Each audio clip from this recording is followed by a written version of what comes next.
आज हम बात करेंगे यूनिट 5 का पहला लेसन और उस लेसन में इकोलॉजिकल फैक्टर। इकोलॉजिकल फैक्टर क्या कहलाते हैं?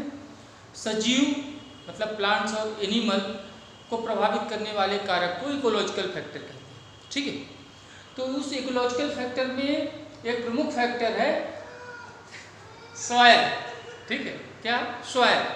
तो कुल मिलाकर मैं बात करूं कि सॉइल एक महत्वपूर्ण इकोलॉजिकल फैक्टर है जो प्लांट और एनिमल को प्रत्यक्ष या अप्रत्यक्ष रूप से प्रभावित करता है या उनकी लाइफ साइकिल को प्रभावित करता है। तो ध्यान से सुने, पीडोलॉजी या इडेफोलॉजी, इडेफिक फैक्टर मतलब मृदीय कारक। ठीक है, सजीवों को प्रभावित करने वाले मृदीय कारक। तो इकोलॉजिकल फैक्टर को जानने से पहले आप जाने कि पीडोलॉजी क्या है। Study of soil is called, जीव विज्ञान की वह शाखा जिसमें हम सॉइल का अध्ययन करते हैं उसे पीडोलॉजी या इडेफोलॉजी कहते हैं। Who is the father of pedology आपको बताना है। पीडोजेनेसिस क्या है? पीडोजेनेसिस है सॉइल फॉर्मेशन की प्रक्रिया। Soil formation of soil is called paedogenesis. Paedogenesis की प्रक्रिया 2 चरणों में पूर्ण होती है, वेदरिंग एंड ह्यूमिफिकेशन। ठीक है, अब आपसे एक प्रश्न करूं मैं सिंपल सा कि नर्मदा नदी के या किसी नदी के तट पर आपको सैंड दिखाई देती है, रेत दिखाई देती है, तो वो सैंड या बालू का निर्माण कैसे होता है? तो एक सिंपल सी बात मैं करूंगा कि जो विभिन्न प्रकार के छोटे छोटे या बड़े बड़े पत्थर हैं तेज धाराओं के साथ बहते हैं और बहने के दौरान उनमें आपस में घर्षण होता है। तो जो बड़े पत्थर हैं वो छोटे पत्थर में कन्वर्ट हो जाते हैं, फिर घर्षण होता है, फिर और छोटे पत्थर में कन्वर्ट हो जाते हैं, लास्ट में किस में कन्वर्ट हो जाते हैं? सैंड में। ठीक है, तो वही प्रक्रिया है छोटे पत्थरों का छोटे छोटे स्मॉल टुकड़ों में कन्वर्ट होना, अर्थात बालू निर्माण की जो प्रक्रिया है, सैंड निर्माण की प्रक्रिया, वो कहलाता है वेदरिंग। यहाँ पैरेंटल रॉक है, पैतृक चट्टान है, वह स्मॉल पार्टिकल या छोटे छोटे टुकड़ों में टूट गई, मतलब किसके जैसे? सैंड जैसे। तो अपन कहा उसी को वेदरिंग। तो सॉइल फॉर्मेशन की पहली प्रक्रिया क्या है? वेदरिंग। जो छोटे छोटे स्मॉल पार्टिकल हैं जिसे हमने वेदर रॉक कहा, उसमें क्या मिल जाए? ह्यूमस। ह्यूमस की अभी चर्चा मैं करूंगा, जिसे क्या कहेंगे? ह्यूमिफिकेशन। तो बन जाएगी सॉइल। तो क्लियर होगी बात ना आपको कि 2 चरण कौन कौन से हो गए? Weathering and humification. वेदरिंग माने बड़ी चट्टान का छोटे छोटे टुकड़ों में टूटना। और जैसे मैंने आपसे एक सिंपल सा उदाहरण दे के बता दिया कि सैंड कैसी बनी। यदि सैंड में आप ह्यूमस मिला दें, ठीक है, तो बन जाएगी सॉइल। क्लियर ना? एक बात बहुत क्लियर कट मैं कहूँ, क्या आप आर्टिफिशियल सॉइल बना सकते हैं? क्या केवल नेचर ही सॉइल को बना सकती है? इसका जवाब देना है आपको। क्या अपन आर्टिफिशियल सॉइल को बना सकते हैं? ठीक है, अब मैं बात करूं वेदरिंग। वेदरिंग 3 मेथड से हो सकती है, 3 तरीके से हो सकती है, फिजिकल, केमिकल और बायोलॉजिकल। फिजिकल वेदरिंग को आप ऐसे समझें कि मान लीजिए बड़ी सी चट्टान है। चट्टान कहाँ मिलेगी आपको? विभिन्न प्रकार के हिल्स में बड़ी बड़ी चट्टानें होती हैं।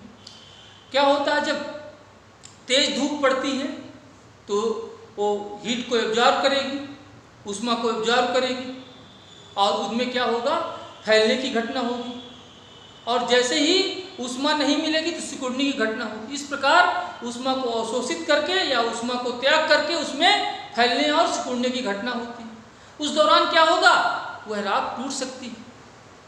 ठीक है, और वह राख टूट गई और उसी दौरान तेज बारिश हुई तो और छोटे टुकड़ों में टूट गई। तेज हवा चली, उनके पत्थर लुढ़क कर यहाँ वहाँ पहुँचे। इस प्रकार ये कहलाएगी फिजिकल वेदरिंग। फिर दूसरा मैं बात करता हूँ केमिकल। विभिन्न प्रकार के ऑक्सीकरण अपचयन की क्रियाएं होती हैं। तो ऑक्सीकरण अपचयन या मैं कहूँ हाइड्रोजन का मिलना, हाइड्रेशन, या डिकार्बोक्सिलेशन या कार्बोक्सिलेशन। तो आप समझे मुख्य 2 चीज़ें समझें, ऑक्सीकरण और अपचयन जो की प्रक्रियाएं जो होती हैं चट्टानों में, उसके कारण जो पैरेंटल रॉक है छोटे छोटे टुकड़ों में टूट जाते हैं। फिर बायोलॉजिकल, जैविक कारक। जो वेदरिंग को संपन्न करते हैं। आपने देखा होगा क्या कि जब गाय या बैलों का झुंड जंगलों से चरकर किसी गांव में पहुंचता है तो आप देखना कितनी धूल उड़ती है। तो उनके जो मजबूत खुर होते हैं, पैर होते हैं, वो पत्थरों को तोड़ने का काम करेंगे, छोटे छोटे टुकड़ों को तोड़ने का काम करेंगे। ठीक है, आप भी मज़े से कभी कभी ऐसा होता है कि एक पत्थर उठाया और कुत्ते को मार दिया आपने, हो सकता है वो छोटे टुकड़ों में टूट गया। तो सजीव या उसकी गतिविधियों से जो पेरेंटल राख है वो छोटे छोटे टुकड़ों में टूट सकती है। छोटे छोटे टुकड़ों में टूटना एक कहलाता है वेदरिंग। अब मैं बात करूं ह्यूमस। ह्यूमस क्या है? किसी सजीव की जब मृत्यु हो जाती है तो मृत्यु होने के बाद आप जानते हैं डिकम्पोजर, अपघटनकर्ता उसके शरीर को डिकम्पोज करके कहाँ मिला देता है? सॉइल में। तो कुल मिला के आपसे कहूँ मैं कि किसी सजीव की मृत्यु हो जाने के पश्चात डिकम्पोजर के अंतर्गत जो सूक्ष्म जीव आते हैं उनके शरीर को डिकम्पोज करके सॉइल में मिला देते हैं। तो डिकम्पोज करने के बाद जो कुछ भी सॉइल में मिलाते हैं वो कहलाता है ह्यूमस। ह्यूमस में याद रखना कार्बनिक पदार्थ होते हैं। ठीक है, हम आपसे बात करें कि जिस सॉइल में ह्यूमस की मात्रा जितनी अधिक होगी वह सॉइल उतनी अधिक उपजाऊ होगी। ठीक है, जिस सॉइल में ह्यूमस की मात्रा कम होगी वह सॉइल उतनी कम उपजाऊ होगी। तो विभिन्न प्रकार के, मान लीजिए पेड़ों की पत्तियां गिर रही हैं जमीन में, उनकी पत्तियां सड़ेंगी, मतलब डिकम्पोजिशन होगा। सड़ने के पश्चात उनका जो कार्बनिक तत्व है वो सॉइल में मिल जाएगा और क्या बनाएगा? ह्यूमस। अब मैं आपसे बात करूं कि जब ह्यूमस का निर्माण होता है तो सबसे पहले लीटर बनता है। मान लीजिए पत्तियां अभी पेड़ों से गिरी, उसका डिकम्पोजिशन नहीं हुआ तो क्या बना? सबसे पहले लीटर। और जब पूरी तरह से डिकम्पोजिशन हो गया तो क्या बन गया? ह्यूमस। क्लियर ना? अब मैं आपसे बात करूं, यहां देखना टाइप ऑफ ह्यूमस। पहला है रा ह्यूमस, दूसरा मार या डक ह्यूमस और तीसरा मल ह्यूमस। याद रखना, महत्वपूर्ण प्रश्न है। प्रश्न कैसा आ सकता है? ह्यूमस किसे कहते हैं? ठीक है, ह्यूमस निर्माण की प्रक्रिया को समझाते हुए उसके विभिन्न प्रकार समझाइए। एक प्रश्न ऐसा इंपॉर्टेंट है 12th का। दूसरा प्रश्न एक ऐसा आ सकता है, मार ह्यूमस और मल ह्यूमस में अंतर बताइए। ठीक है, तो मैं आपसे बात करूं कि अभी पेड़ों की पत्तियां गिरी, डिकम्पोजिशन बिल्कुल नहीं हुआ, तो उसमें वह जो थोड़ा बहुत ह्यूमस बना उसे कहेंगे रा ह्यूमस। फिर उसके बाद 50% डिकम्पोजिशन हो गया तो जो ह्यूमस बनेगा मार ह्यूमस, और 100% डिकम्पोजिशन हो गया तो क्या बनेगा? मल ह्यूमस। ठीक है, क्लियर ना? तो आपने क्लियर बात समझ गई ह्यूमस के बारे में। ठीक है, अब एक बात बता दूं कि यदि ह्यूमस की मात्रा अधिक होती है तो सॉइल की वाटर होल्डिंग कैपेसिटी, जल धारण क्षमता भी अधिक होगी। ठीक है, और जल धारण क्षमता आप समझें कि कोई भी सॉइल कितने अधिकतम समय तक जल को अपने पास रख सकती है उसे कहते हैं जल धारण क्षमता या वाटर होल्डिंग कैपेसिटी, WHC। तो सॉइल की अच्छाई किसके लिए है या सॉइल की बुराई किसके लिए है? प्लांट्स के लिए, क्योंकि प्लांट उससे डायरेक्ट जुड़ा है, हम इनडायरेक्ट रूप से जुड़े हैं। तो कोई सॉइल अच्छी है, कोई सॉइल बुरी है, ये कौन बताएगा? प्लांट्स। तो मैं आपसे बात करूं कि प्लांट्स को विभिन्न प्रकार के पोषक तत्व, प्लांट को सॉइल फिक्सेशन देता है, विभिन्न प्रकार के खनिज लवण देता है, विभिन्न प्रकार और उसके अलावा पानी देता है। तो कुल मिला के सॉइल पौधे के लिए सब कुछ है। तो सॉइल में जितने अधिकतम समय तक पानी रहेगा तो उस पानी को वो पौधा अच्छी तरह से पिएगा।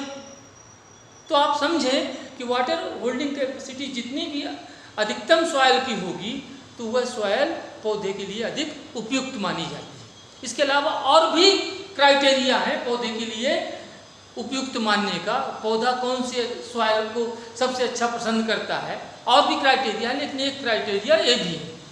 तो मैं आपसे बात करूं कि ह्यूमस क्या करता है? वाटर होल्डिंग कैपेसिटी को बढ़ा देता है।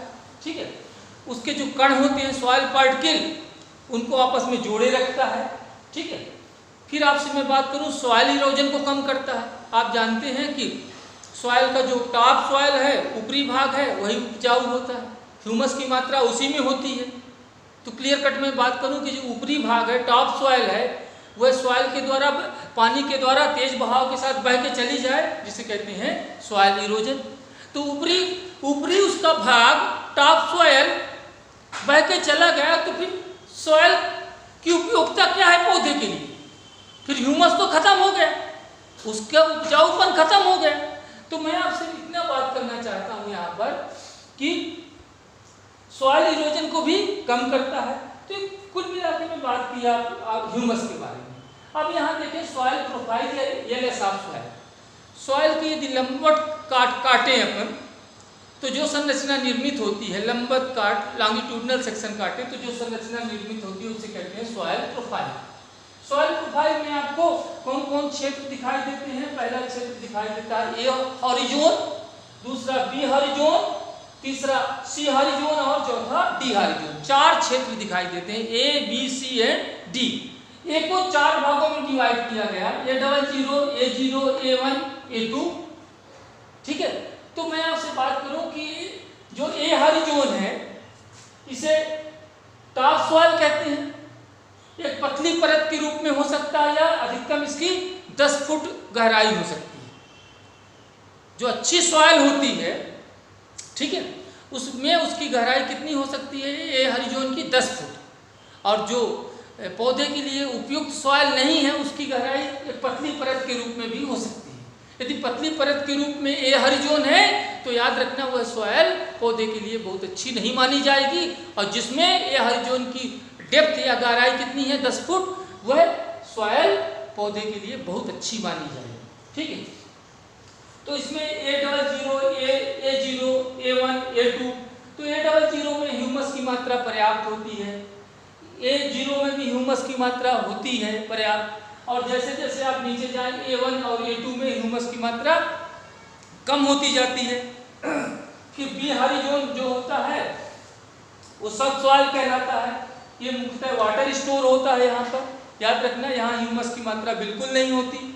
सी हॉरिजोन में कैल्शियम कार्बोनेट के पत्थर पाए जाते हैं, टुकड़े पाए जाते हैं, और इसमें ह्यूमस तो होता ही नहीं, विचार करने का बात नहीं है। तो कुल मिला के कुछ पौधे की जड़ें यहाँ तक जाती हैं, A1, A2 तक जाती हैं, कुछ पौधों की जड़ें B तक चली गई, और मैक्सिमम बी हॉरिजोन तक पौधों की जड़ें जाती हैं। सी और डी में आपको रॉक दिखाई देता है। तो कुल मिला के सी और डी तक पौधों की जड़ें नहीं पहुंच पाती। ठीक है, क्लियर ना? तो जो सबसे अधिक ह्यूमस कहाँ होगा? A00 में, फिर उसके बाद A0 में। जैसे जैसे नीचे जाते जाते हैं ह्यूमस की मात्रा क्रमशः कम होती जाती है। ठीक है, अब यहाँ पर आप देखें टाइप ऑफ सॉइल। सॉइल मुख्यतः 3 प्रकार का है, सैंडी सॉइल, क्ले सॉइल और लोम सॉइल। सैंडी सॉइल को हिंदी में कहते हैं बालुई मिट्टी, फिर उसके बाद चिकनी मिट्टी, और लोम सॉइल को कहते हैं दोमट मिट्टी। आप याद रखेंगे, मस्तिष्क में जमा लें कि पौधे के लिए सबसे उपयुक्त मिट्टी होती है लोम सॉइल या दोमट मिट्टी। इसमें सॉइल पार्टिकल का जो आकार है, सॉइल की कणों का आकार है 0.2 मिलीमीटर होता है। क्ले में 0.002 मिलीमीटर होता है, और लोम सॉइल में 0.02 से लेकर 0.002 मिलीमीटर तक उसके कणों का व्यास, सॉइल पार्टिकल का आकार होता है। एयर स्पेस इसमें पर्याप्त मात्रा में होते हैं सैंडी सॉइल, बालुई मृदा में। और क्ले सॉइल में एयर स्पेस छोटे होते हैं। हम बता दें सॉइल पार्टिकल के बीच में जो गैप होता है उसे एयर स्पेस कहते हैं। एयर स्पेस की मात्रा जितनी अधिक होती है, आप जाने कि रूट आसानी से उसमें वृद्धि करती है, और रूट को ऑक्सीजन की उपलब्धता भी एयर स्पेस के माध्यम से ही मिलती है। इसमें एयर स्पेस छोटे एवं बड़े दोनों होते हैं। इसमें वाटर होल्डिंग कैपेसिटी बहुत कम होती है, बालुई मृदा में जानते हैं आप, और क्ले सॉइल में अधिक होती है और लोम सॉइल में औसत होती है। तो कुल मिला के कौन सी सॉइल, और भी ढेर सारे अंतर है। एक इम्पॉर्टेंट क्वेश्चन है टाइप ऑफ सॉइल, सॉइल के विभिन्न प्रकार बताइए, या इन सैंडी, क्ले और लोम सॉइल में अंतर, कोई 5 अंतर लिखिए तीनों में। ठीक है, तो जो मैं आज बताया हूँ उसको हमें होमवर्क करके दिखाना है।